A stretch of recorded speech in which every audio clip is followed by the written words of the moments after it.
आज होती आमच्या गावची यात्रा, त्यासाठीच आम्ही 2 दिवसासाठी ना गावी गेलो होतो. तर इथे ना आमचा रियांश रुसून बसला होता, कारण की त्याला ना काकांसोबत गाडीवर यायचं होतं.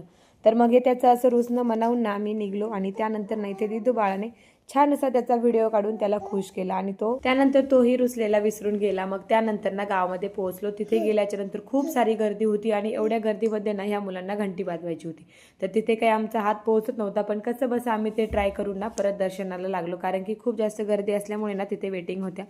आणि मग नंतर ना छान असं दर्शन झालं, पण आम्हाला ना डबल इथे दर्शन करायचं. सगळ्यांचं पाहून ना त्याला ते तसं करायचं होतं. आणि मग त्यानंतर ते छान असं दर्शन झालं. आणि हे जे काय आहे ना ते गावातलं शनीचं मंदिर आहे. त्यानंतर 12 गाड्या ओढतात त्या पहिले नाही, ते गावामध्ये मिरवणूक वगैरे होते, तर त्याचे हे फटाकडे वगैरे सगळे वाजत होते. तर मग नंतर ना जे काही तयारी होती ती जे गाडी ओढतात त्यांना मिरवणुकीसाठी आणि मग त्यानंतर ना त्यांना एकदा जे काही पूजा वगैरे असते ते करतात आणि नंतर हे गाडी ओढण्यासाठी जातात. तर हे अशा पद्धतीने गाडी वगैरे ओढतात.